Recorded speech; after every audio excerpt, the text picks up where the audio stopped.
నిర్వర్తించి లౌకికమైనటువంటి జీవితాన్ని ధర్మబద్ధంగా, నిస్వార్థంగా, నిష్కలంకంగా నిర్వర్తిస్తే అది ఆధ్యాత్మికమే అవుతుంది అని మరి ఆచరణాత్మకమైన ప్రబోధాన్ని అందించింది.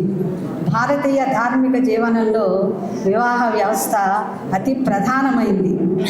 సమాజంలో అన్ని ధర్మాలలో ప్రధానమైంది గార్హస్థ్యం. పరమ పవిత్రమైనటువంటి వివాహ వ్యవస్థలో ప్రవేశించడానికి చేసే వైదిక సంస్కారమే వివాహం. మరి అతి పవిత్రమైన, ఆదర్శవంతమైన, ధార్మిక జీవనానికి మూలాధారమైన వివాహ వ్యవస్థలో ఈనాడు ఒక ప్రకంపనం కనిపిస్తోంది. తరతరాలుగా నడుస్తున్న వివాహ వ్యవస్థ పాశ్చాత్య నాగరికత ప్రభావంతో విచ్ఛిన్నమైపోతుంది. మనం నమ్మిన వివాహ వ్యవస్థే మన కళ్ళ ముందే పేకమేడలా కూలిపోతున్న ఈ తరుణంలో ఏ చట్టాలు ఏం చేయలేవు. ఇందాక నుంచి చాలామంది ప్రస్తావించారు వివాహ వ్యవస్థ గురించి, భార్యాభర్తల ధర్మాన్ని గురించి. అందుకే అమ్మ, సమాజ పరిస్థితిని బట్టి వివాహ వ్యవస్థలో కనుమరుగైపోతున్న విలువలను పరిరక్షించడం కోసం, వైవాహిక బంధంలో ఉన్న పరమార్థాన్ని బోధించడం కోసమే వివాహం చేసుకున్నదేమో అనిపిస్తుంది. మరి భార్యాభర్తల బంధాన్ని గురించి కూడా ఇందాక ఒక అమ్మాయి చెప్పింది. భావం తెలుసుకుని ప్రవర్తించేది భార్య, బాధ్యత తెలుసుకుని ప్రవర్తించేవాడు భర్త అని. భారతీయ కుటుంబ వ్యవస్థలో ముఖ్యమైనది భార్యాభర్తల బంధం. అది తల్లివేరు లాంటిది. ఆ తల్లివేరే లేకపోతే ఆ చెట్టుకు ఎన్ని ఆకులు, ఎన్ని కొమ్మలు ఉన్నా ఉనికి ఏం ఉండదు. అసలు భార్యాభర్తల బంధమే అతి పవిత్రమైంది. వివాహమే ఇద్దరి మనసులు, ఇద్దరి అభిరుచులు, ఇద్దరి అలవాట్లు, వీటితో కలిసి జీవించాలి. అటువంటప్పుడు ఎంతో సహనం, సర్దుబాటు మనస్తత్వం కావాలి. భార్యాభర్తల మధ్య సమన్వయ ధోరణి ఉండాలి. సమన్వయం లేకపోతే సంఘర్షణ తప్పదు. వివాహం అంటే ఆ కుటుంబానికి, ఆ ఇద్దరు వ్యక్తులకే పరిమితమై ఉండదు.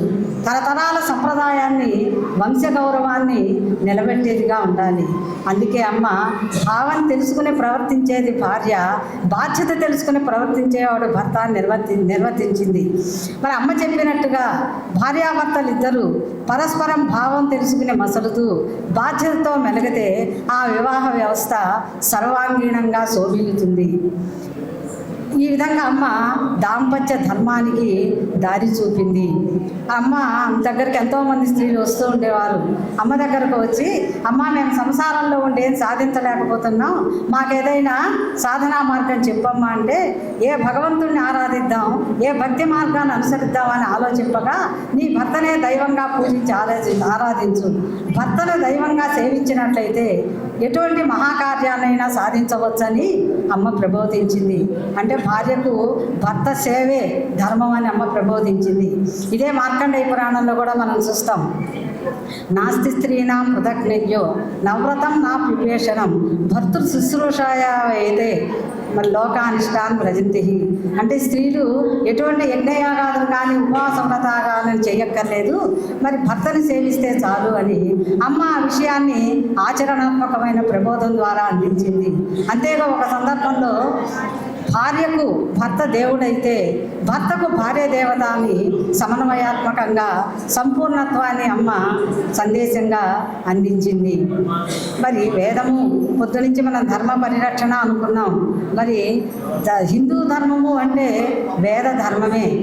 వేదంలో మనకి అందరూ కలిసిమెలిసి జీవించండి, శాంతియుతంగా ఉండండి, పరస్పరం ఒకరి మనసు ఒకరు తెలుసుకొని ప్రవర్తించాలి అంటూ సంగచ్చత్వం, సంవదత్వం అనే మంత్రం ద్వారా ప్రబోధిస్తుంది. అలాగే అన్నదమ్ములు, అక్క చెల్లెళ్ళు ఎటువంటి ద్వేషభావం లేకుండా ఉండాలి అని మా భ్రాత భ్రాతరం అను మరో మంత్రం మనకి శాసిస్తోంది. ఇలా వేదంలో ఏ మంత్రం చూసినా భేదం లేకపోవటమే వేద ధర్మం అని, వసుదైక కుటుంబకమే మరి వేదసారం అని మనకు తెలుస్తోంది. వసుదైక కుటుంబం అన్నదానికి మనకు ప్రత్యక్ష ఉదాహరణ మన అందరికీ తెలుసు. అమ్మ ఏర్పాటు చేసిన అందరి ఇల్లు.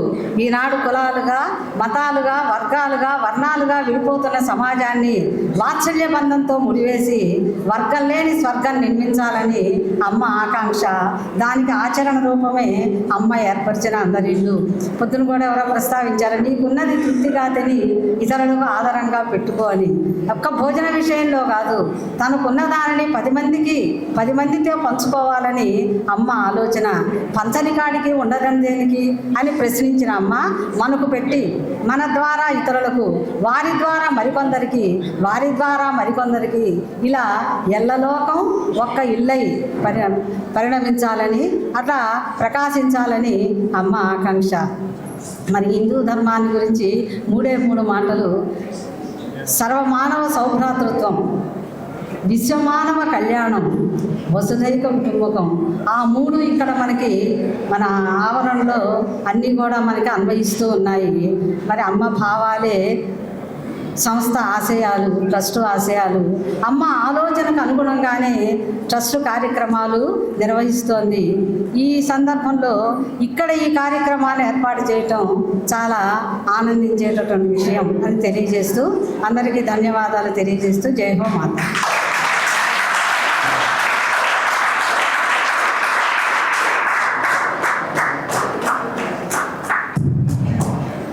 ధర్మ నిర్వహణకు, ధర్మ పరిరక్షణకు అమ్మ తత్వం ఎలా దోహదం చేస్తుందో, ఎలా అమ్మ మార్గదర్శనం చేస్తుందో తమ అధ్యక్ష ఉపన్యాసంలో చక్కగా వివరించారు డాక్టర్ సుగుణ గారు. కార్యక్రమంలో ఇప్పుడు గౌరవ అతిథి శ్రీ డివిఎన్ కామరాజు గారి సందేశాన్ని మనం విందాం.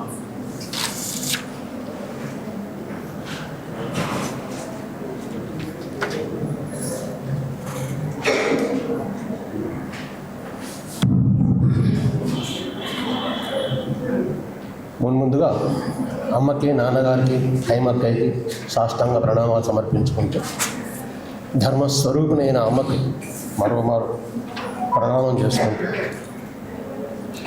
ఈ పవిత్రమైన జిల్లెలమూడి క్షేత్రంలో ఈ ధర్మ పరిరక్షణ ట్రస్ట్ యొక్క ప్రథమ సమావేశం జరగడం అనేది కేవలం యాదృచ్ఛికం కాదని, ఇది ధర్మ పరిరక్షణకి, ఈ ధర్మ వ్యాప్తికి ఇది ఈ నాందీభూతమైనటువంటి ఈ సమావేశం విశ్వవ్యాప్తం అవుతుందని విశ్వసిస్తూ ధర్మం గురించి 4 విషయాలు చర్చించుకుందాం. మొదటి నుంచి చాలామంది మహానుభావులు అందరూ కూడా ధర్మాల గురించి కూలంకషంగా వివరించారు. కాబట్టి నేను ఎక్కువగా చెప్పాల్సిన అవసరం లేదు, నిలబడ్డాను. కాబట్టి 2 ముక్కలు మీతో కూడా నా భావాలు పంచుకునే ప్రయత్నం చేస్తాను. అమ్మ గురించి మనం మాట్లాడుకుంటే మనకు ఆనందంగా ఉంటుంది. కాబట్టి ముందు అమ్మ గురించి చెప్పుకుందాం. అమ్మకి అప్పుడు 4 సంవత్సరాల వయసు, తల్లిని కోల్పోయింది అప్పుడే. ఆ సమయంలో ఒక సాయంకాలం బాపట్లలోని భావనారాయణ స్వామి దేవాలయానికి వెళ్ళింది. అక్కడ స్థానాచార్యుడు వారు రామాయణం ప్రవచనం చేస్తున్నారు. స్థానాచార్యుడు వారు ఆ రామాయణ ప్రవచనంలో చెప్పిందంతా ధర్మమే, అంతా ధర్మ ప్రబోధమే చేశారు. అంతా ఆయన ప్రవచనం అయిన తర్వాత అమ్మ నెమ్మదిగా ఆచార్యుడు గారి వద్దకు వెళ్ళింది. ఆచార్యుడు గారు అని పలకరించింది. ఏమమ్మా అన్నారు ఆయన. ఆచార్యుడు గారు, ధర్మం అంటే ఏమిటి? చెప్పేది ధర్మమా, చేసేది ధర్మమా, చూసేది ధర్మమా, అసలు ధర్మం అంటే ఏమిటి అంటూ అమ్మ గబగబా అడిగేసింది. కానీ ఆయన ఈ శ్రోతలు పలికే ప్రశంసా వాక్యాల శ్రవణంతో తన్మయమవుతూ అమ్మ మాటలు వినిపించుకోకుండా ముందుకు వెళ్ళిపోయారు. అడిగే ప్రశ్నకు సమాధానం ఇవ్వాల్సిన ధర్మం మీకు లేదా అన్న అమ్మ వాక్యం కూడా ఆ శ్రోతల ప్రశంసా వాక్యాల శ్రవణంలో కలిసిపోయింది. అయితే అమ్మ అడిగిన ప్రశ్నకి సమాధానం ఏమిటి? కాసేపు పక్కన పెడదాం. ఉదయం రమ్యానంద భారతీ స్వామి వారు ప్రసంగం చేస్తూ పైన ధర్మో రక్షతి రక్షిత అన్న వాక్యాన్ని ఉదాహరిస్తూ ధర్మాన్ని రక్షిస్తే ఆ ధర్మం మనల్ని రక్షిస్తుంది అని వివరించారు. ధర్మాన్ని రక్షించడం ఏంటి? అదేమైనా ఒక వస్తువా? అదేమైనా ఒక బలహీనమైన వస్తువా? మనం రక్షించాలా? అది రక్షిస్తే మనం రక్షిస్తుందా ఏమిటి అని ప్రశ్నించారు. దానికి వారు సమాధానం దాటవేశారు. అంటే చెప్పదలుచుకున్నదో మనకు తెలియదు. కానీ ఇక్కడ మనం చూడాల్సింది ఒకటి, అసలు అమ్మ అడిగిన ప్రశ్నకి పొద్దున రమ్యానంద భారతి స్వామిని వారు అడిగిన ప్రశ్నకి ఒక్కటే సమాధానం నా మనసుకు తోస్తున్నది. ధర్మం అంటే ఏమిటి అంటే ఆచరించడమే ధర్మం. ధర్మాన్ని ఆచరించకపోతే ధర్మాన్ని ఎంత చెప్పినా ప్రయోజనం లేదు. రెండు రకాలు ప్రబోధాలు ఎప్పుడు కూడా రెండు రకాలుగా ఉంటాయి. ఉపదేశం ఒకటి, ఆచరణ ఒకటి. అమ్మ తన జీవితం, అమ్మ ఎప్పుడు ఉపన్యాసాలు ఇవ్వలేదు, ఉపదేశాలు చేయలేదు, కేవలం తన జీవితమే ఆదర్శంగా నిలిపింది. అంటే ఆచరణాత్మకమైన ప్రబోధం చేసింది తప్ప అమ్మ ఉపదేశాత్మకమైన ప్రబోధం అమ్మ చేయలేదు. అమ్మ ఏది చెప్పినా కూడా తన అనుభవం నుంచే చెప్పింది. అనుభవం శాస్త్రాన్ని ఇస్తుందనేది అమ్మ వాక్యం ఇక్కడ ఉన్న అందరికీ తెలిసిన విషయమే. ఆ అనుభవమే అమ్మ బోధించింది మనం. అయితే అమ్మ ఏం బోధించింది? ఇన్ని మతాలు అన్ని సర్వమతమే నాకు సమ్మతం అని చెప్పింది కదా. ఆ చెబుతూనే ఆచరించేవాడికి ఏ మతమైనా ఒకటే అని చెప్పింది. ఆచరించిన వాడే ఇందులో ఏముంది అందులో ఏముంది అని వెతుకుతూ చివరికి ఎందులోనూ ఏమీ కనపడదో, చివరికి ఏమీ లేకుండా మిగిలిపోతాడు, అయోమయంలో పడిపోతాడు. ఏ మతానికైనా పరమార్థం ఏమిటంటే శోధన చేయాలంటే ముందు అందులో దిగాలి. దిగితే కదా లోతు తెలిసేది. లోతు తెలియకుండా బయట ఉంటే ఆ లోతు ఏం తెలుస్తుంది? లోతు తెలియాలంటే ఆచరణే ముఖ్యం. మనకు తెలుసు, మన ఆలయాలకు వెళ్ళినప్పుడల్లా సంకల్పం చెప్తారు పురోహితులు గారు. ధర్మార్థ కామ మోక్ష చతుర్విధ ఫల పురుషార్థ సిద్ధ్యర్థం అంటారు. ముందు చెప్పేది ధర్మం, అర్థం, కామం, త్రివర్గాలు. ఈ అర్థ కామాలు అనేవి ధర్మం అనే చక్రంలో ఉన్నప్పుడు మనిషి జీవితం సఫలమవుతుంది. ఏ పని చేసినా సరే ఈ ధర్మం అనే చక్రంలోనే ఉంటే మనిషికి చివరికి దొరికేది మోక్షం. ఈ అర్థకామాలు ధర్మం ద్వారా సంపాదించుకుంటే చివరికి మిగిలేది మోక్షం. ఇది అమ్మ ఆచరణాత్మకంగా మనకు చూపించింది. అమ్మ ఏం ఆచరణ చేసింది, ఏం చెప్పిందంటే అమ్మ చూపించింది ప్రేమ. నిష్కల్మషమైన నిర్వ్యాజమైన ప్రేమ, ఏమీ ఆశించిన ప్రేమ నాకు సహజం అని చెప్పింది. చిన్నప్పుడు ఒక సందర్భంలో మీరు నాకేదో చేయాలని నేను కోరుకోను, ప్రేమ నాకు సహజం. ఇక్కడికి ఒకసారి ఒక అమెరికన్ సోదరు వచ్చారు జిల్లాలో మోడీకి. అమ్మ ఉన్నప్పుడు ఆమె పేరేంటంటే మార్వా హెంఫిల్ ఆమె పేరు. ఆమె వచ్చి ఇక్కడ కొన్నాళ్ళు ఉండి అమ్మ ప్రేమని తనివి తీరా అనుభవించి వెళ్ళేటప్పుడు వెళ్ళలేక కన్న తల్లిని వదిలి వెళ్ళలేక ఎలా వెళుతుందో అలా వెళ్ళి అమెరికా వెళ్ళిన తర్వాత ఒక మాట చెప్పింది ఆమె. ఈ ప్రపంచంలో ఏ మూల ఎక్కడ ప్రేమ కనపడ్డా దాని మూలాలు జిల్లెళ్ళ ముడిలో ఉంటాయని తెలుసుకోకండి అని ఒక మాట. అటువంటి జిల్లెళ్ళ మోడి ఈనాడు ఈ ధర్మ పరిరక్షణ శిల్పశాలకి కేంద్రం కావడం అనేది అది కేవలం అమ్మ సంకల్పమే. ఈ సంకల్పం చాలా గట్టి సంకల్పం, తప్పనిసరిగా నెరవేరుతుంది. అమ్మ ప్రబోధాలలో ముఖ్యంగా అమ్మ చెప్పేది అద్వైతం. నాకు ఎంత వెతికినా అది కానిది నాకు కనిపించడం లేదు నాన్న. అమ్మ దగ్గరికి ఎవరైనా సరే ఏదైనా సలహా కోసం కానీ ఏదైనా వస్తే చిన్న మాటల్లో, అతి సులువైన మాటల్లో అమ్మ చెప్తుంది. అమ్మ మాకు ఏదైనా ఉపదేశం ఏమంటే, ఎవరైనా వస్తే ఏం లేదు నాన్న, అద్వైతం అంటే కూతురుని కోడల్ని ఒకేలా చూసుకుంటే అదే అద్వైతం అని అమ్మ చెప్పింది. ఆ రోజుల్లో అత్తగారికి సామాన్యంగా పెత్తనం ఉంటుంది కాబట్టి కూతురుని కోడల్ని ఒకలాగా చూసుకోమని చెప్పింది. అది కొంచెం మార్చాల్సి వస్తుంది. ఇప్పుడు కోడలు చెప్పాల్సి వస్తుంది, అత్తగారిని అమ్మని ఒకలాగా చూసుకోమని చెప్పాల్సి వస్తుంది. అది కూడా అద్వైతమే. అట్లాగే అమ్మ ముఖ్యంగా ఇంకోటి చెప్పేది ధర్మం, సేవ చేయమంటారు. ఈ లోకంలో ఎంతోమంది నిస్సహాయులు ఉన్నారు, వారికి సేవ చేయండి. అయితే వారికి చేసే సేవ కేవలం వారిని దీనులుగా, వారి నిస్సహాయులుగా కాక వారిని దైవ స్వరూపులుగా భావించి మీరు సేవించండి అనేది అమ్మ చెప్పే అతి ముఖ్యమైనటువంటి ధర్మ ప్రబోధం. అది మనం అందరం ఆచరిస్తే ఈ లోకంలో ఏ విధమైనటువంటి కష్టాలు ఎవరికీ ఉండవు. అదే అమ్మ ఒక మాటలో చెప్పింది, నీకున్నది తృప్తిగా తిని ఇతరులకు ఆధారంగా పెట్టుకో. అది ఒకప్పుడు మనకు 7వ మైలు దగ్గర ఒక ద్వారం ఉండేది. ఆ ద్వారం పైన చాలా ప్రస్ఫుటంగా మనం రాసి ఉంచాం. అది అమ్మ ప్రబోధనలో ముఖ్యమైనది. అది మనం చేసిన రోజున ఈ లోకంలో లేమి అనేదే ఉండదు. ఈ ధర్మాన్ని మనం ఆచరించవచ్చు. ఈ విధంగా ఈ ధర్మానికి, ధర్మ పరిరక్షణకి, ధర్మ ప్రచారానికి ఈ జిల్లెలమూడి వేదిక కావడం అనేది అమ్మ యొక్క అమోఘమైన సంకల్పంగా భావిస్తూ మీ అందరికీ ముందు సెలవు ఇస్తాం.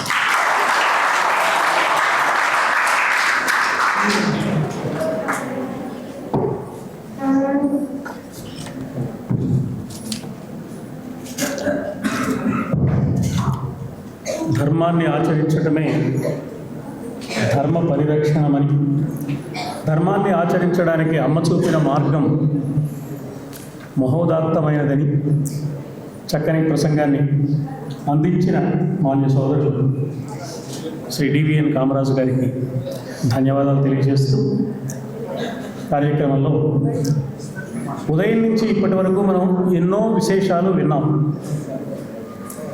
ఎన్నో ఆలోచనలు చేశాం.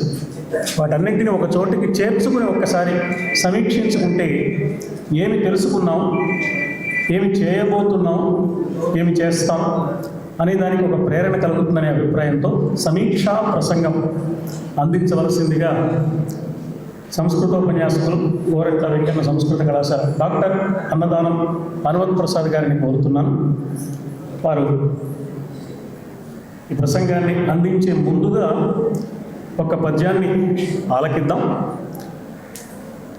శిష్యమిత్రుడు మూడెట్ల ఉమామహేశ్వరరావు ఒక పద్యాన్ని ఆలపిస్తాడు. ఆలపించిన తరువాత ఇక్కడ హిందూ ధర్మ పరిరక్షణ ట్రస్ట్ ఈవేళ కార్యక్రమంలో పాల్గొన్న ముఖ్యంగా పూర్వ విద్యార్థులందరికీ, వారే అన్నారు అపూర్వ విద్యార్థులు అని, నాకు చాలా ఆనందం కలిగింది. నేను ఎప్పుడు మా పూర్వ విద్యార్థులని అపూర్వ విద్యార్థులు అంటూ ఉంటాను. నిజంగా వీళ్ళ అపూర్వ విద్యార్థులు వీళ్ళు నిర్వహిస్తున్న కార్యక్రమాలు, వీళ్ళ ఆశయం, వీళ్ళ కార్యసరళి చాలా ప్రత్యేకమైంది. మిగిలిన విద్యార్థులకు, జిల్లెలమూడి విద్యార్థులకు వారి వ్యక్తిత్వంలో, వారి ప్రవర్తనలో, వారి జీవన సరళిలో స్పష్టమైన వ్యత్యాసం కనబడుతుంది. ఒకప్పుడు పెద్దలు పొద్దున్న వెంకటేశ్వరరావు గారు సభలో మాట అన్నారు, చాలా వస్తువుల నాణ్యతను తెలియజేస్తూ made in Germany, made in Japan అని ముద్ర వేస్తూ ఉంటారు.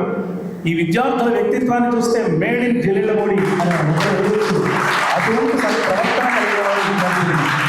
మరి మా పూర్వ విద్యార్థులందరికీ, అంతేకాదు ఈ కార్యక్రమం ఇంత విజయవంతంగా జరగడానికి బాధ్యత వహించిన ప్రస్తుత అధ్యాపకులు, జిల్లెలమూడి కళాశాలలో, అలాగే తిమ్మసముద్రం కళాశాలలో అధ్యాపకత్వాన్ని నిర్వహిస్తున్న అధ్యాపకులకు చక్కని యోగ్యతా పత్రాలను, ప్రశంసా పత్రాలను హిందూ ధర్మ పరిరక్షణ ట్రస్ట్ అందించింది.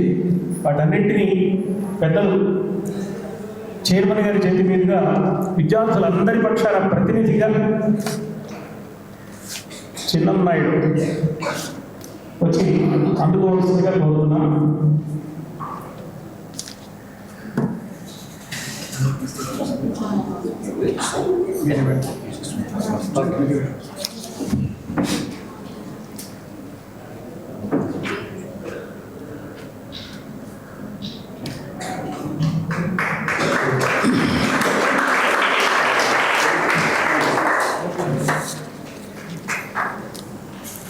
ఉమామహేశ్వరరావు.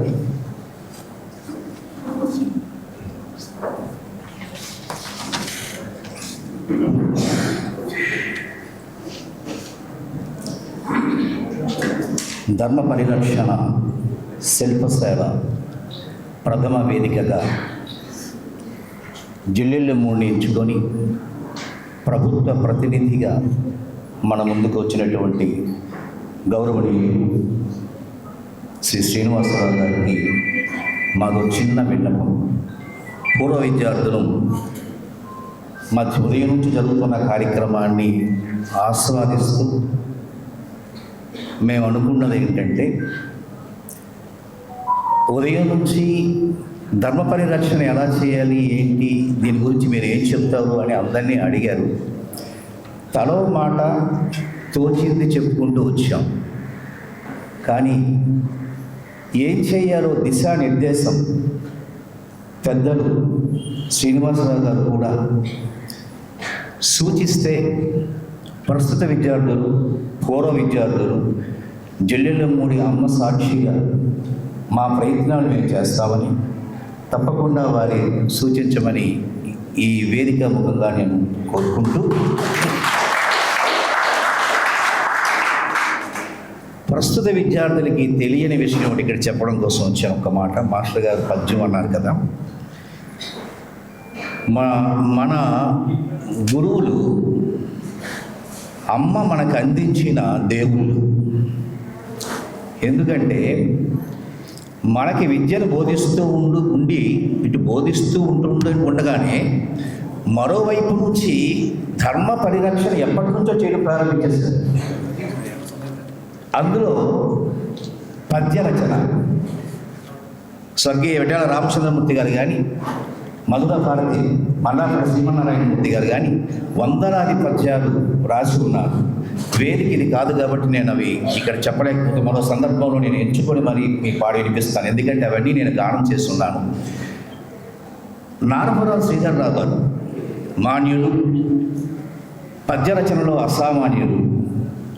వారు స్వయాన మన మల్లాపడ శ్రీమన్నారాయణమూర్తి గారికి మామగారు అవుతారు. వారి రచన ఎంతో మంత్రముగ్ధులు చేస్తుంది. వారు రాసినటువంటి పద్యాలు ఒకే ఒక పద్యాన్ని ఇక్కడ మీ ముందు వినిపిస్తాను. అమ్మను గురించి.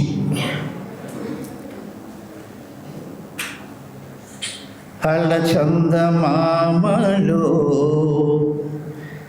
మిలమిల మెరిసెడు అవ్వ మాయమ్మగాక ఎవ్వరగును.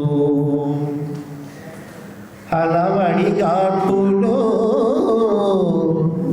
కిలకిల నవ్వెడు నింతి మాయమ్మగాకెవ్వరగును. అల నీలి మబ్బులో జల జల చిలికెడు ఎలనాగమ్మగాకెవ్వరగును. అలపైరు పొలములు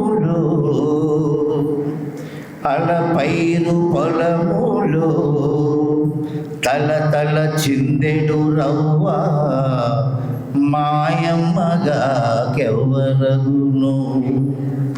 కాలకల్పాంత భీకరాకాశ కలిక దుర్గమారణ్య పథమున నిర్గమించు పాంతునకు మించు కృమ్మించు పడతి ఎవరు అమ్మా మాయమ్మ అందాల బొమ్మగా.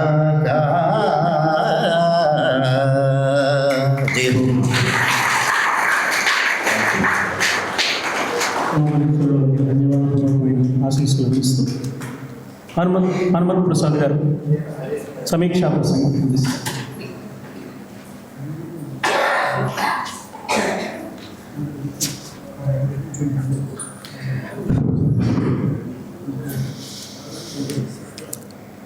సింహాసనాధీశ్వరి అయిన అమ్మ పాదపద్మములకు ప్రణామములు సమర్పించుకుంటూ, హిందూ ధర్మ పరిరక్షణ ట్రస్ట్ చైర్మన్ శ్రీ దాసి శ్రీనివాసులు గారికి, శ్రీ విశ్వజనని పరిషత్ ట్రస్ట్ పెద్దలకు, ఈ సభా కార్యక్రమానికి అధ్యక్ష వహించినటువంటి డాక్టర్ బిఎల్ సుగుణ మేడం గారికి, గౌరవ అతిథిగా వేదికను అలంకరించినటువంటి కామరాజ్ అన్నయ్య గారికి, శిల్పశాల సభ సంచాలన అద్భుతంగా చేపట్టినటువంటి మల్లాపరగడ శ్రీమన్నారాయణమూర్తి మాస్టర్ గారికి నా నమస్కారములు. మల్లాపరగడ శ్రీమన్నారాయణమూర్తి మాస్టర్ గారికి మా ఆహ్వానాన్ని మన్నించి సుదూర ప్రదేశాల నుంచి సమకూర్చి విచ్చేసినటువంటి మాతృశ్రీ ఓరియంటల్ కళాశాల అపూర్వ విద్యార్థులందరికీ కూడా నమస్కారములు, ధన్యవాదములు. వేదిక ముందు ఆసీనులైనటువంటి పెద్దలందరికీ నమస్కారములు, విద్యార్థులకు శుభాశీస్సులు. ఆరంభ కార్యక్రమం అమ్మ సమక్షంలో జరిగితే అది ఎంతో విజయాన్ని సాధిస్తుంది అనేటువంటి సత్సంకల్పంతో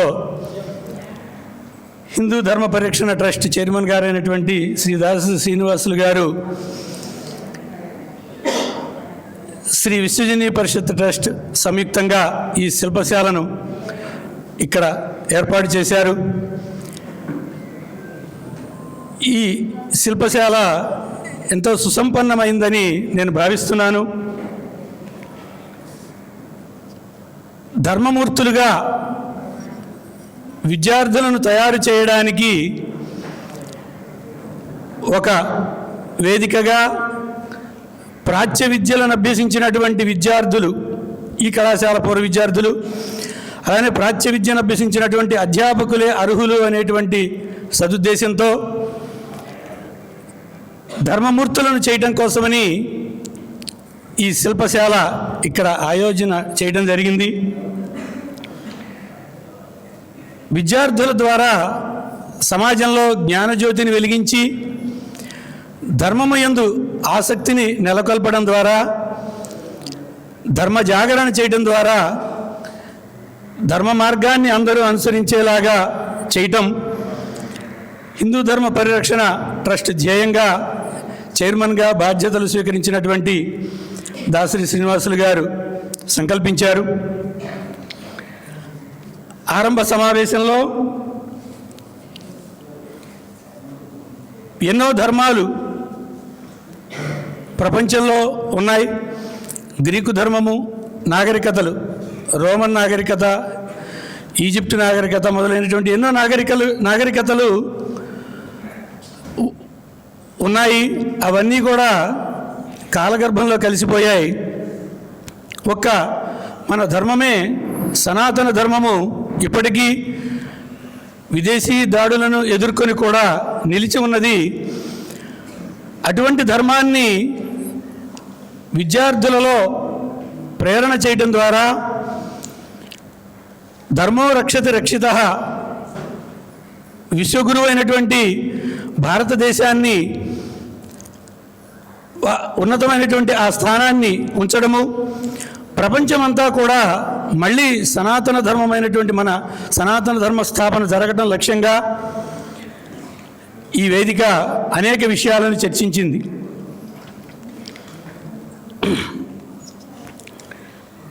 యువయేవ ధర్మశీల స్యాత్ అని చెప్పి, యువకులుగా ఉన్నప్పుడే ఈ ధర్మ మార్గాన్ని విద్యార్థులకు ఉపదేశించడం ద్వారా లక్ష్యాలను మనం సాధించగలుగుతాం. ఎంతో కష్టపడితే కానీ ఒక శిల్పము కానట్లుగా శిలల వంటి హృదయాలను శిల్పములుగా తీర్చాలి. అది మన సనాతన ధర్మం ద్వారానే సాధ్యమవుతుంది. అటువంటి కష్టాలను అనుభవించినటువంటి శ్రీరాముని యొక్క, హరిశ్చంద్రుని యొక్క కష్టకాలాన్ని మనము నిరంతరము గుర్తు చేసుకున్నామని మనము తలుచుకున్నాము. అదేవిధంగా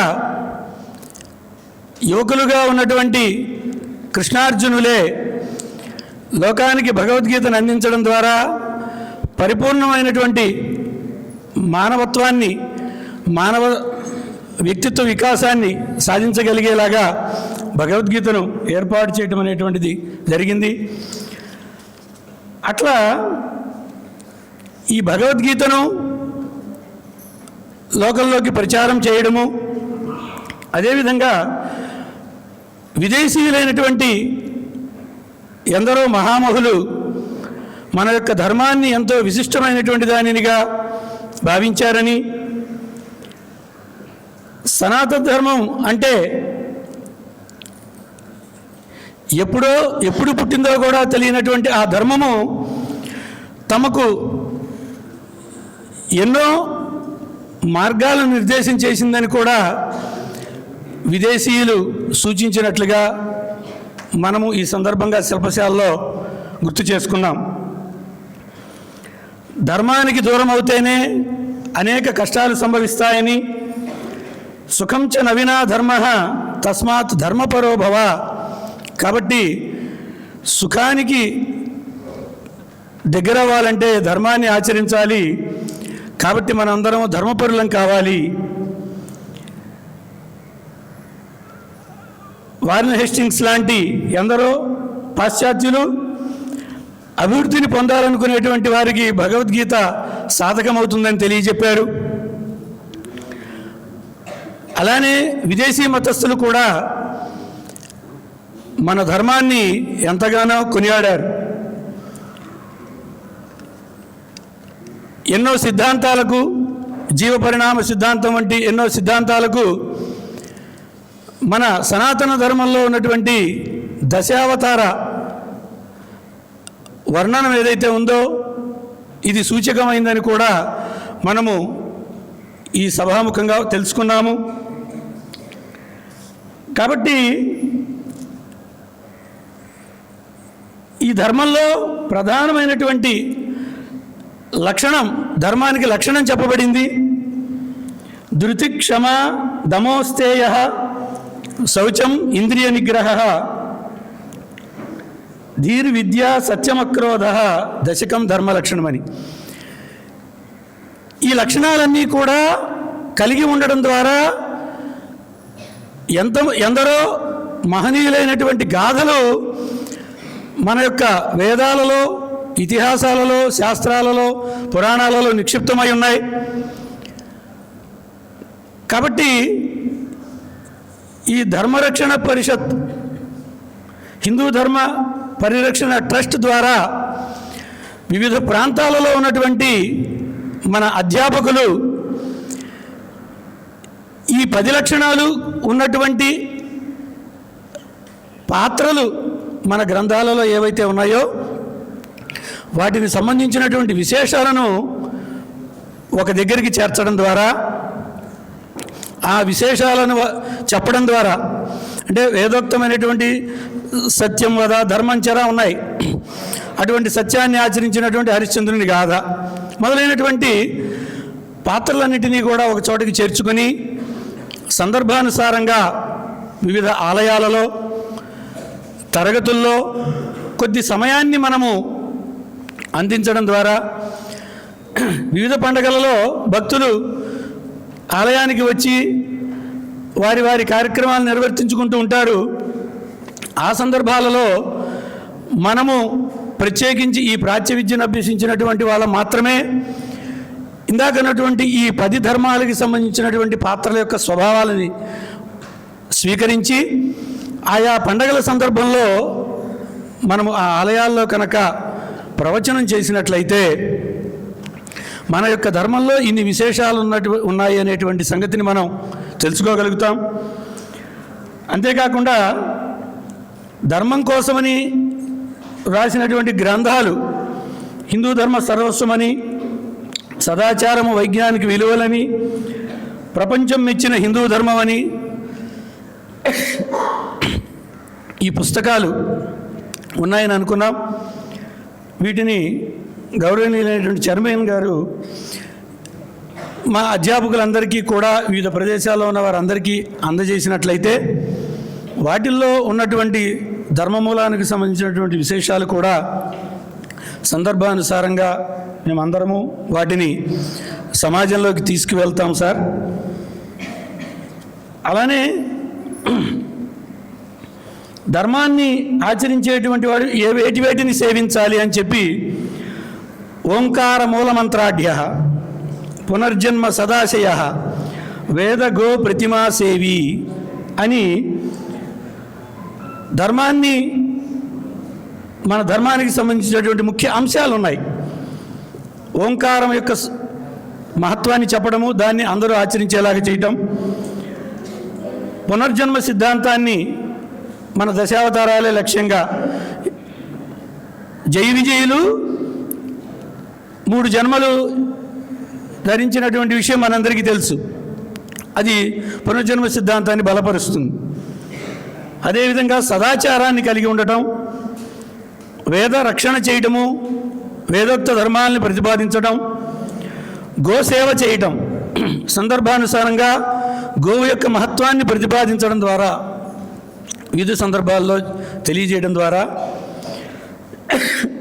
అలానే ప్రతిమారాధన లక్ష్యం. ఇవన్నీ కూడా ధర్మరక్షణలో భాగాలు.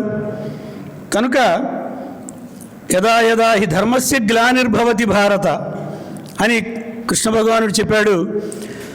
ఆ గ్లాని కలిగే లోపలే మనము ఈ ధర్మాలన్నింటినీ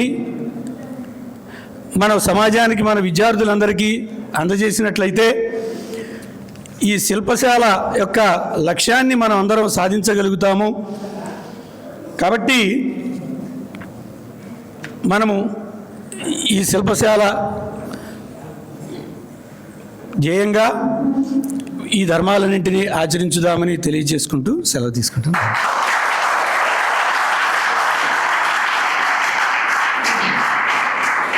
డాక్టర్ హనుమత్ ప్రసాద్ గారికి ధన్యవాదాలు తెలియజేస్తూ కార్యక్రమం ఒక 5 నిమిషాల్లో మనం పూర్తి చేసుకుందాం. ఉదయం నుంచి ఇప్పటి వరకు ఎవరి ప్రేరణ మేరకు, ఎవరి లక్ష్యం కోసం, ఎవరి కోరిక మేరకు ఈ సభను ఇక్కడ మనం జరుపుకున్నాము. వారు హిందూ ధర్మ పరిరక్షణ ట్రస్ట్ చైర్మన్ మాన్య సోదరులు డాక్టర్ దాసరి శ్రీనివాసులు గారు. ఒక ఐఏఎస్ ఆఫీసర్గా సమాజాన్ని నిశ్చితంగా పరిశీలించి సమాజంలో ధర్మబద్ధమైన జీవన వైఖరి వృద్ధి పొందినప్పుడు శాంతి లభిస్తుందని ఆకాంక్షతో ఒక పవిత్రమైన బాధ్యతను స్వీకరించిన వెంటనే మొట్టమొదటి అడుగు జల్లెళ్ళమూడితో ప్రారంభించాలని వారు సంకల్పించారు. మరి ఈనాడు ఈ కార్యక్రమం అమ్మ ఆశీస్సుల మేరకు మనం అవకాశం ఉన్నంతలో నిర్వహించుకున్నాం. ఇప్పుడు వారు తమ ఆంతరంగికమైన భావాన్ని సంక్షిప్తంగా వెల్లడిస్తారు. డాక్టర్ దాసరి శ్రీనివాసులు.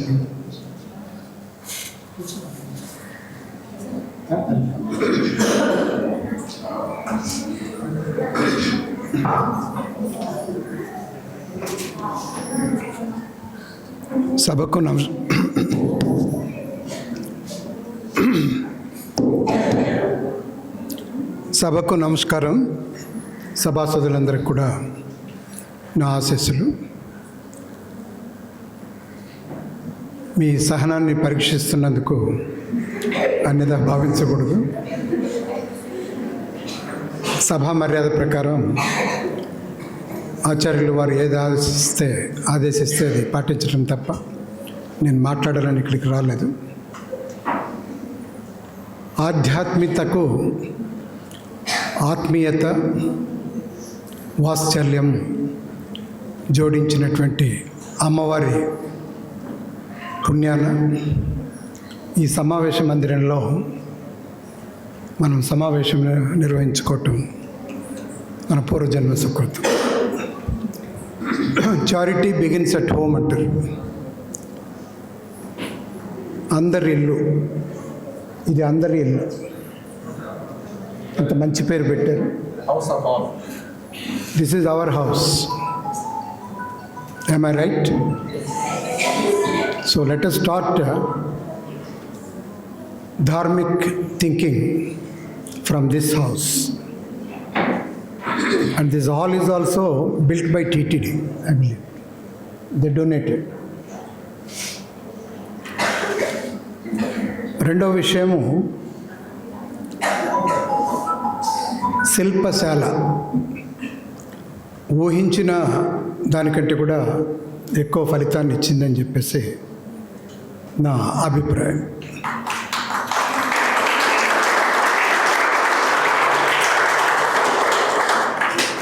ఆ పేరునే ఎంతో ఆలోచించి మల్లాప్రగడ వారు ఈ శిల్పశాల నిర్వహించడం అనేటటువంటిది గొప్ప విశేషం. నేను కొంతమందితో ఇన్విటేషన్ పంపించి రండి అంటే వాళ్ళు అక్కడ ఏమైనా శిల్ప ప్రదర్శన ఉందా సార్ అని అడిగారు.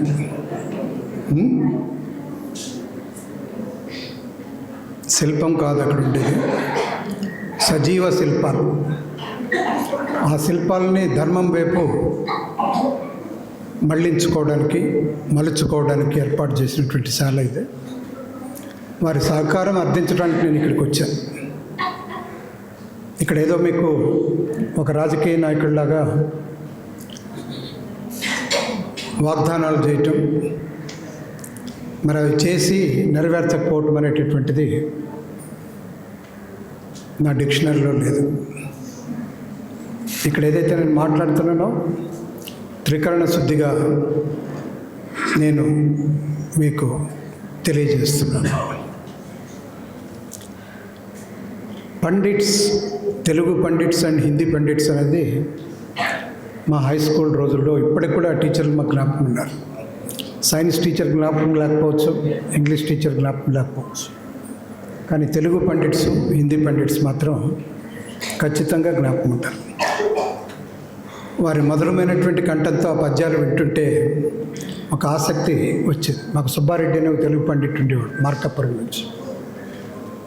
ఇప్పుడు పొద్దున్న నుంచి పాల్గొన్నటువంటి అపూర్వ విద్యార్థులు ఎవరైతే ఉన్నారో ఇక్కడ, వాళ్ళు వివిధ స్థలాల్లో తెలుగు పండిట్స్గా రిటైర్ అయిన వాళ్ళు, పనిచేస్తున్న వాళ్ళు ఉండొచ్చు. వాళ్ళు పాడుతుంటే, ఇప్పుడే ఇంతకుముందు ఒక ఆయన పాడుతుంటే ఆ ఒళ్ళంతా కూడా ఊగిపోతుంది. మన మైండ్ అంతా కూడా ఒక ఆహ్లాదకరమైనటువంటి ఆలోచనలతో నిండిపోతుంది ఆ పాట వింటుంటే. నా ప్రపోజల్ ఏంటంటే, ఇప్పుడు చదువుకునేటటువంటి విద్యార్థులు, ప్రస్తుత తెలుగు పండిట్స్, ఇక్కడ తెలుగు, ఇక్కడ సాంస్క్రిట్ కూడా ఉందా, సంస్కృత పండితులు, మీ పేర్లకు ఎదురుగా పండిట్ అనేటటువంటి ఒక ప్రిఫిక్స్ పెట్టుకుంటే బాగుంటుందేమో అని చెప్పేసి నా ఉద్దేశం. దానికి కాబోయే పండిట్స్, అయిన పండిట్స్, పనిచేస్తున్న పండిట్స్, మీరు ఉద్యోగంలో ఉన్నారా లేదా, మీకు ఉద్యోగం వచ్చిందా లేదా అనేది కాదు. అక్కడ మీ పేరుకు మొదట్లో పండిట్స్ పెట్టుకుంటే బాగుంటుంది. ఒక ఇంజనీరో, ఒక డాక్టరో ఎట్లాగైతే పెట్టుకుంటాడో,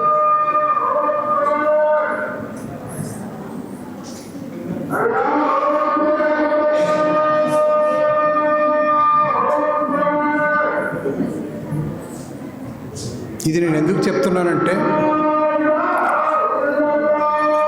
నేను హెల్త్ సెక్రటరీగా ఉన్నప్పుడు, ఆరోగ్య శాఖకు సెక్రటరీగా ఉన్నప్పుడు, ఈ ఫిజియోథెరపిస్ట్ వచ్చి, సార్ మేము కూడా ఎంబీబీఎస్ వాళ్ళతో పాటు 5 సంవత్సరాలు కోర్స్ చేస్తాం, వాళ్ళేమో డాక్టర్ అని పెట్టుకుంటారు, మాకు డాక్టర్ లేదు అని చెప్పేసి నివేదించినప్పుడు, వెంటనే గవర్నమెంట్తో మాట్లాడి సెంట్రల్ గవర్నమెంట్ ఆమోదంతో వాళ్ళకు కూడా డాక్టర్ పెట్టుకునేటటువంటి అవకాశాన్ని కల్పించింది. అట్లాగే ఇప్పుడు నేను ఉన్నటువంటి ప్రస్తుత సంస్థ తరపున మీ అందరికి కూడా పండిట్స్ పెట్టుకునేటటువంటి ఒక అర్హత కల్పించాలి అనేటటువంటిది నా సదుద్దేశం. దానికి మీ అందరి సహకారం కావాలి, దానికి జస్టిఫికేషన్ కావాలి. అది మీ అందరి తరపున ఒక సూచన వస్తే దాన్ని ముందుకు తీసుకుపోయి, మిమ్మల్ని పోస్టులో తీసుకునేటప్పుడు తెలుగు పండిట్ అంటారు, హిందీ పండిట్ అంటారు, సాంస్క్రిట్ పండిట్ అంటారు, కానీ మీ పేర్లకు ముందు పండిట్ అని పెట్టుకునేటటువంటి అవకాశం ఉంది. పీడిటి, పండిట్ జవహర్లాల్ నెహ్రూ అంటారు. ఆ విధంగా పెట్టుకోవడానికి ఏదైనా అవకాశం ఉందేమో ఆలోచించాలి. అట్లాగే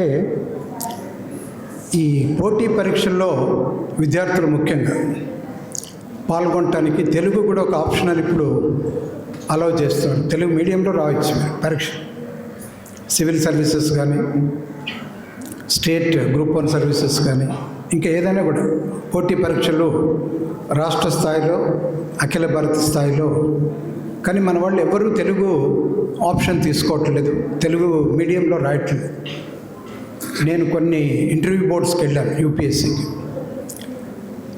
ఒక 20 మందిలో ఒకరు మాత్రమే ఒక తెలుగు పేపర్ తీసుకున్నట్టు అనిపించింది నాకు. ముఖ్యంగా ఓరియంటల్ కళాశాలలో చదువుకునే విద్యార్థులు పోటీ పరీక్షలు రాయటంలో మీరు తెలుగు మాధ్యమంలో రాస్తే బాగుంటుంది. ఎందుకంటే ఇప్పుడు నార్త్ ఇండియాలో ఉర్దూ మీడియంలో రాసినటువంటి వాళ్ళకి ఎక్కువ మార్కులు వస్తాయి. చాలా ముఖ్యమైన సజెషన్. దీన్ని మీరు సుదీర్ఘంగా పరిశోధించి నాకు సూచన చేస్తే, ప్రతి ఓరియంటల్ కళాశాలలో కూడా మీకు ఖర్చు లేకుండా ఒక స్టడీ సర్కిల్ పెట్టేటటువంటి ఆలోచన నాకు.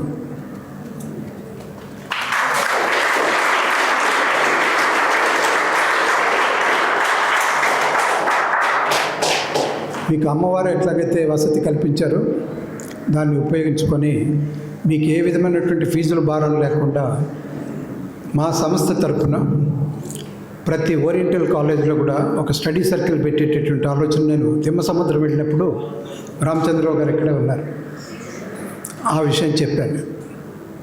దాన్ని ఇక్కడ కూడా నేను రిపీట్ చేస్తున్నాను. ఈ దిశగా ప్రిన్సిపల్స్ ఆలోచిస్తే బాగుంటుంది. తప్పకుండా ఆ స్టడీ సర్కిల్స్ను ప్రారంభించేటటువంటి దిశలో మీకు కావాల్సినటువంటి సహాయ సహకారాలు అందించడానికి నేను సిద్ధంగా ఉన్నానని చెప్పేసి మంచి రెప్యూటెడ్ ఇన్స్టిట్యూషన్స్తో మాట్లాడి ఇది ఒక ధర్మ ప్రచారంలో భాగంగా ధర్మ కార్యకర్తగా ధర్మంలో భాగస్వాములుగా మీరు కూడా పాల్గొనండి అని వాళ్ళని అడిగి అటువంటి సెంటర్స్ ఇక్కడ పెట్టించడానికి మనం ప్రయత్నిద్దాం. అట్లాగే జయంత్ చక్రవర్తి గారు ఉన్నారు ఇక్కడ. వారు ధర్మ దర్శనం అనే బుక్ను త్వరలోనే అందించబోతున్నానని చెప్పేసి చెప్పారు. అది కూడా ఓరియంటల్ కళాశాలలో చదువుతున్న విద్యార్థులు, పూర్వపు విద్యార్థులు, ఫ్యాకల్టీకి కూడా మా ట్రస్ట్ తరపున ఆ బుక్ ప్రజెంట్ చేసేటటువంటి ఏర్పాటు చేస్తాను.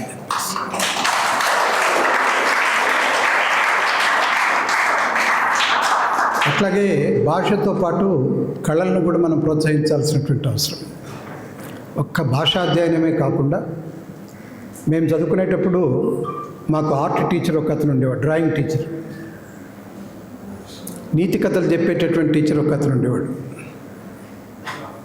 మరి మీ ప్రాచ్య కళాశాలలో కూడా కళలు పోషించేటటువంటి దిశలో గవర్నమెంట్ తరపున ఒక డ్యాన్స్ టీచరు, ఒక మ్యూజిక్ టీచరు, ఒక కల్చరల్ అఫైర్స్ చూసేటటువంటి వాళ్ళని 3-4 ఇన్స్టిట్యూషన్స్ని కలిపి వాళ్ళు రోజు చెప్పాల్సినటువంటి అవసరం లేదు. వారానికి ఒక క్లాస్ తీసుకున్నా కూడా బాగుంటుంది అనేటటువంటిది నా ఉద్దేశం. కళాభిరుచి ఉన్నటువంటి విద్యార్థులు ఆ అవకాశాన్ని ఉపయోగించుకుంటే మీరు అభ్యసించేటటువంటి భాషతో పాటు కళల పట్ల కూడా మీకు మక్కువ కలిగితే ధర్మాన్ని రక్షించే దిశలో మీరు ఇంకా ఎక్కువ యాక్టివ్గా పాల్గొంటారని చెప్పేసి నా ఉద్దేశం. అట్లాగే స్కాలర్షిప్ గురించి ఒక రిక్వెస్ట్ వచ్చింది. వాళ్ళకి మిగతా విద్యార్థులకు ఫీ రీయింబర్స్మెంట్ ఉంటుంది, కానీ ఇక్కడ చదువుకునేటటువంటి విద్యార్థులకు ఫీజు చాలా తక్కువ ఉంటుంది, 500 రూపాయలు 1000 రూపాయలు. దాని బదులు వాళ్ళకి స్కాలర్షిప్స్ ఇస్తే బాగుంటుంది అనేటటువంటి సూచన కూడా వాళ్ళు రిప్రజెంటేషన్ ఇవ్వడం జరిగింది. దాన్ని కూడా సంబంధిత డిపార్ట్మెంట్స్తో మాట్లాడి ఎలా ముందుకు తీసుకోవాలనేటటువంటి ఆలోచన చేస్తాం. శ్రీకాంత్ ఫోటోగ్రాఫర్, మరి ఆయన వృత్తి ఫోటోగ్రాఫర్, కానీ చాలా చక్కగా మాట్లాడాడు. ఆయనకు ఆసక్తి ఉంది. ఆచార్యులు వారిని పిలవండి మాట్లాడతారని చెప్పేసి చెప్పటం కూడా నేను విన్నాను.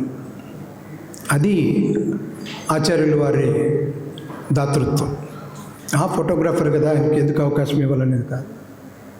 అంటే అందరి సహకారాన్ని అర్థించేటటువంటి దిశలో మీ వృత్తి ఏంటి అనేది కాకుండా మరి ప్రవృత్తి రీత్యా మిమ్మల్ని ధర్మం పట్ల తీసుకుపోయేటటువంటి అవకాశం ఉందని చెప్పేసి మీకు తెలియజేస్తున్నాను.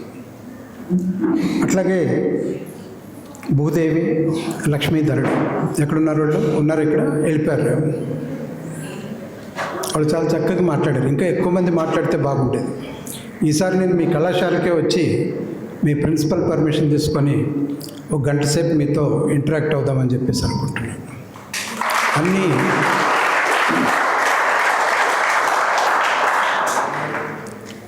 కళాశాలకు పోయి ఈ దిశలో మీకు ఒక విషయం చెప్పాను.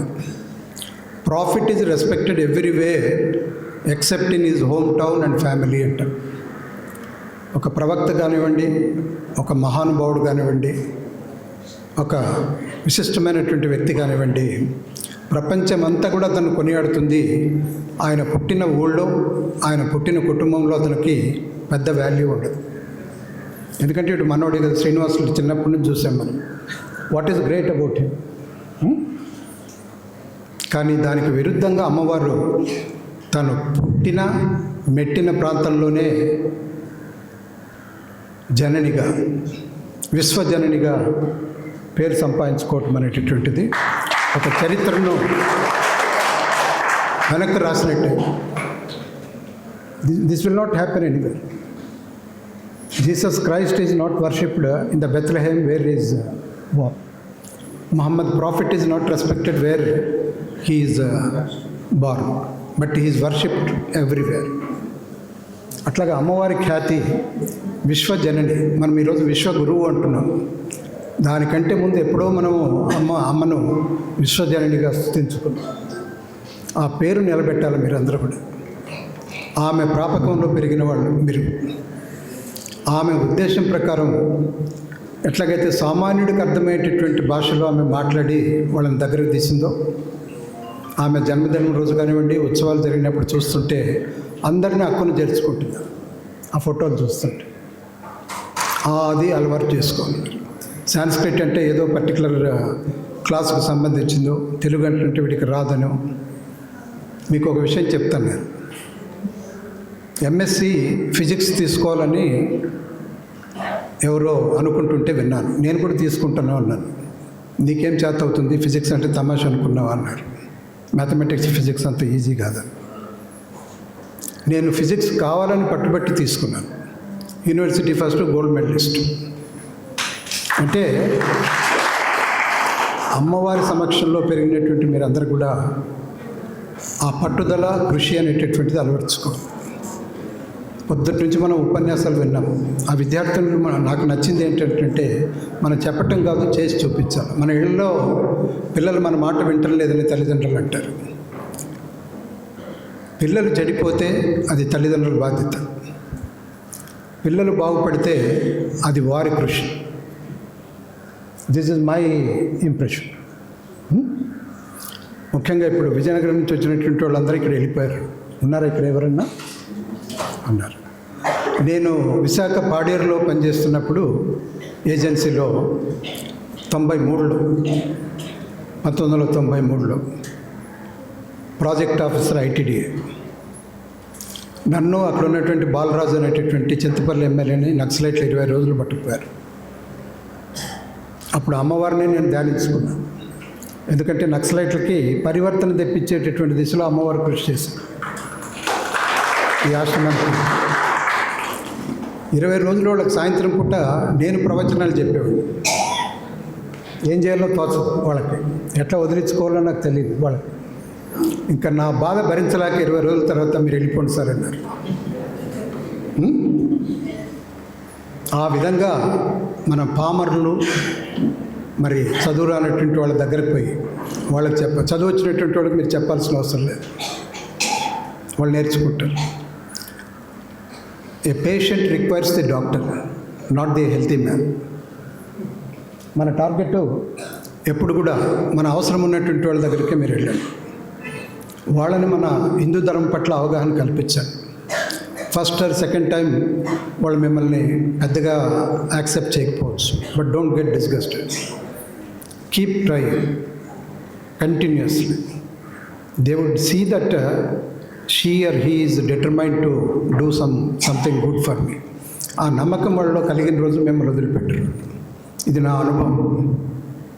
చివరిగా వందన సమర్పణ చేసే బాధ్యత ఎవరికి ఇచ్చారో నాకు తెలియదు, మీరే చెప్తారు.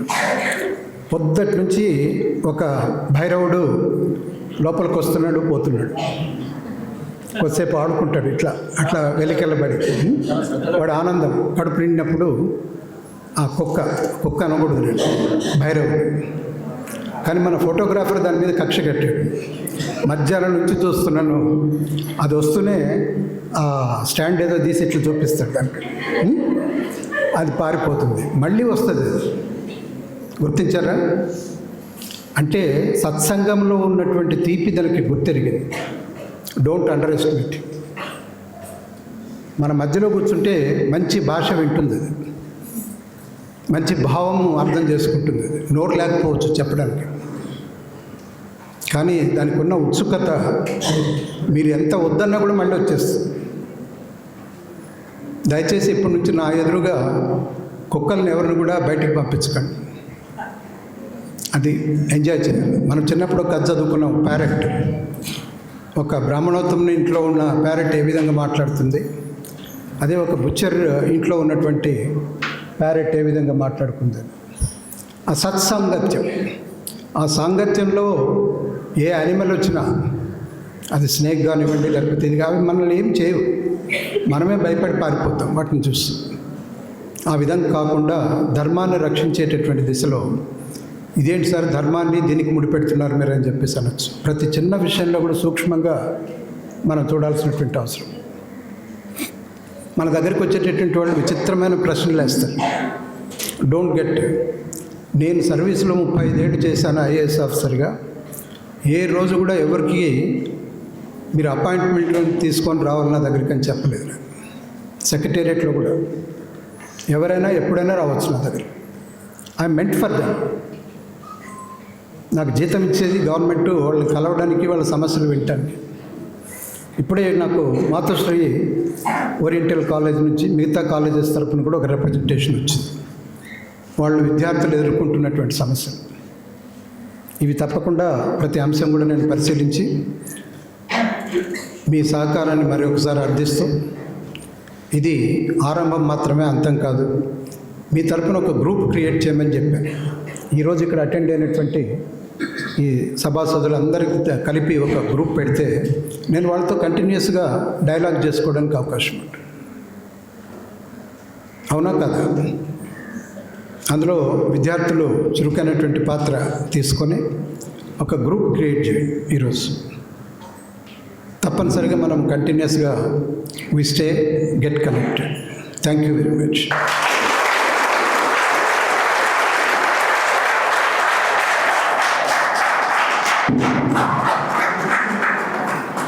ఈనాటి ఉదయం నుంచి జరిగిన కార్యక్రమాల తీరుతెన్నులకు తమ సంతృప్తిని, ఆనందాన్ని వ్యక్తం చేసిన డాక్టర్ దాసరి శ్రీనివాసులు గారికి మనందరి పక్షాన ధన్యవాదాలు తెలియజేస్తూ, ఈ సమాపన సదస్సుకి ఆధ్యక్షం వహించిన డాక్టర్ బిఎల్ సుగుణ గారిని, హిందూ ధర్మ పరిరక్షణ ట్రస్ట్, శ్రీ విశ్వజననీ పరిషత్ ట్రస్ట్ సంయుక్తంగా సత్కరించే కార్యక్రమాన్ని మనం చూద్దాం. అలాగే నేటి కార్యక్రమంలో గౌరవ అతిథిగా పాల్గొన్న మాన్య మహోదయులు శ్రీ డివిఎన్ కామరాజు గారిని ఈ 2 ట్రస్టులు చిరు కానుకతో సత్కరించడం, సమీక్షా ప్రసంగాన్ని అందించిన డాక్టర్ హనుమంత్ ప్రసాద్ గారిని చిరు కానుక అందించి అమ్మ ఆశీస్సులను అందించడం అనే కార్యక్రమంతో ఈ శిల్పశాల మొదటి సదస్సుని మనం సమారోపణం చేసుకుందాం.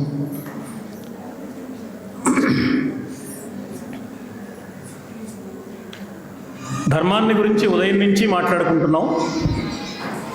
ధర్మాన్ని గురించి 1 అవగాహన కావాలి, 2 ఆచరణ కావాలి. అవగాహన అయిన తర్వాత ఆచరణ లేకపోతే ప్రయోజనం లేదు. అవగాహన లేనిదే ఆచరణ జరగదు. అవగాహన కోసం ప్రారంభమైంది సదస్సు, ఈ ఆచరణ ప్రారంభం కావాలి. రాముడు అడవికి వెళుతూ అమ్మ పాదాలకు నమస్కారం చేశాడు. రాముడు అడవికి వెళ్ళడానికి సుతరాము అంగీకరించలేదు కౌసల్య. వద్దురా, కావాలంటే రాజ్యం ఎవరికైనా ఇచ్చుకోమని, నువ్వు వెళ్ళొద్దు. కాదమ్మా వెళ్ళాలి, అయితే నేను వస్తా. కాదమ్మా నేను వెళ్ళాలి, నువ్వు ఆగాలి, ఇది ధర్మం. ధర్మం నుంచి పక్కకి చెదిరిన తల్లి మనస్సుని తిరిగి ధర్మంలో ప్రవేశపెట్టాడు. ఆ ధర్మం కోసం తాను అరణ్యానికి వెళ్ళడానికి సిద్ధపడ్డాడు. పూర్వకాలం దూర ప్రయాణాలు చేసేటప్పుడు దారిలో ఏది పడితే అది దొరికింది తినేవాళ్ళు కాదు. ఇంటి దగ్గర నుంచి అమ్మ చద్దన్నపు మూట ఇచ్చేది. 14 సంవత్సరాలు అరణ్యవాసం చేయడానికి వెళుతున్న రామచంద్రమూర్తికి తల్లి ఒక చద్దన్నపు మూట ఇచ్చింది. అది పాసిపోయేది, చెడిపోయేది కాదు. ఎం పాలయసి ధర్మం ధృత్యాచ నియమేనచ సవై రాఘవ శార్దూల ధర్మ త్వాం అభిరక్షతు. ధర్మాన్ని పాటించడానికి ధైర్యంతో, నియమబద్ధంగా పాటించాలంటే ఏం కావాలంటే ధైర్యం కావాలి. అమ్మో ధర్మం పాటిస్తే ఏం కష్టాలు వస్తాయో, ఎన్ని సమస్యలు ఎదురవుతాయో, ఉన్నవేమో పోతాయేమో, అది లేని ధైర్యం కావాలి. నియమాన్ని గౌరవించే మనస్సు కావాలి, నిలకడ కలిగిన మనస్సు కావాలి. అందుకని ధైర్యం కావాలి, నియమం కావాలి. ధృత్యాచ నియమేనచ. ఏ ధర్మాన్ని ధైర్యంతో, నియమంతో నువ్వు పాటించడానికి సిద్ధపడుతున్నావో రామచంద్ర, ఆ ధర్మమే నీకు రక్షా కవచమై నిలుచుగాక. నాటి రాముడికైనా, నేటి ఏ మానవుడికైనా అదే సూక్తి, అదే ధర్మం, అదే సూత్రం, అదే అనుసరించవలసిన పరిపూర్ణమైన మార్గం. ధైర్యంతో, నియమబద్ధంగా ధర్మాన్ని పాటిద్దాం. ఈ ధర్మ పరిరక్షణ ట్రస్ట్ ఆశయాన్ని నిజం చేద్దామని అమ్మ పాదాల దగ్గర అందరం ప్రమాణం చేసి మనం అమ్మకు విన్నవించుకుందాం. కార్యక్రమంలో ఇప్పుడు సత్కార కార్యక్రమాన్ని నిర్వహిస్తారు. ముందుగా డాక్టర్ బిఎల్ సుగుణ గారికి. సమాపన సదస్సులో చక్కని అధ్యక్షోపన్యాసాన్ని అందించి అమ్మ తత్వాన్ని, ధార్మిక వైభవాన్ని అందించిన డాక్టర్ సుగుణ గారికి రండి.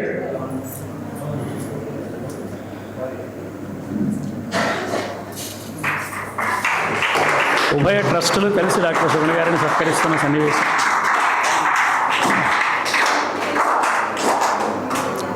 అలాగే శ్రీ డివిఎన్ కామరాజు గారికి,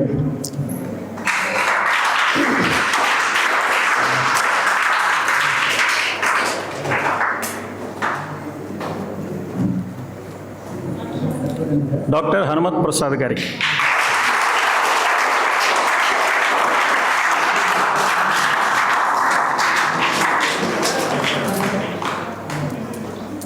హిందూ ధర్మ పరిరక్షణ ట్రస్ట్ ప్రప్రథమ సమావేశాన్ని ఇక్కడ నిర్వహించాలని సంకల్పించిన డాక్టర్ దాసరి శ్రీనివాసులు గారికి, ప్రారంభ సమావేశంలో సభా ప్రారంభకులుగా విచ్చేసిన శ్రీ కుమ్మమూరి నరసింహమూర్తి గారికి, ధార్మిక సందేశాన్ని అందించిన డాక్టర్ అన్నదానం చిదంబర శాస్త్రి గారికి, అనుగ్రహ భాషణంతో మనందరినీ ఆశీర్వదించిన మంత్ర మాహేశ్వరి శ్రీశక్తి పీఠాధీశ్వరి మాతాజీ శ్రీ శ్రీ శ్రీ రమ్యానంద భారతీ స్వామి వారికి, ప్రతిస్పందన సమావేశానికి సమన్వయకర్తలుగా వ్యవహరించిన డాక్టర్ వరప్రసాద్ గారికి, డాక్టర్ రామచంద్రరావు గారికి, సమాపన సమావేశంలో అధ్యక్షత వహించిన డాక్టర్ సుగుణ గారికి, గౌరవ అతిథిగా సందేశం అందించిన డాక్టర్ డివిఎన్ కామరాజు గారికి, సమీక్షా ప్రసంగాన్ని అందించిన డాక్టర్ అన్నదానం హనుమత్ ప్రసాద్ గారికి,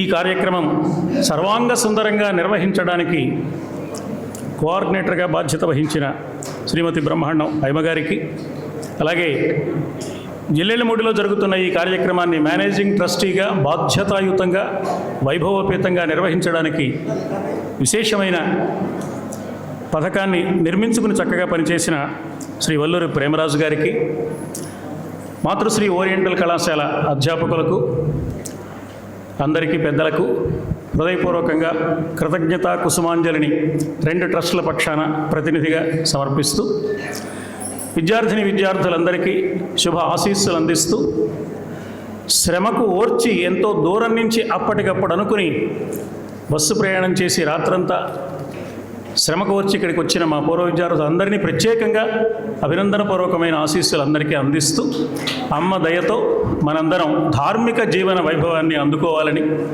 అమ్మ అందరినీ కరుణించాలని ఆకాంక్షిస్తూ సెలవు తీసుకుంటున్నాం. త్రివేణి సంగమం అంటారు. త్రివేణి సంగమం అంటే గంగా, యమున, సరస్వతి నదులు.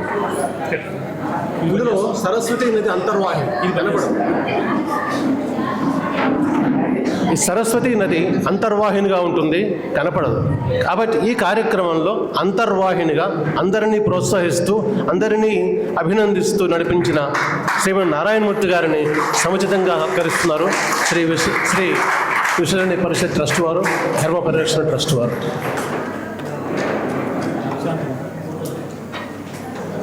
శాంతి మంత్రం. ఓం సహనావతు సహనో భునక్తు సహ వీర్యం కరవావహై తేజస్వినావధీతమస్తు మా విద్విషావహై.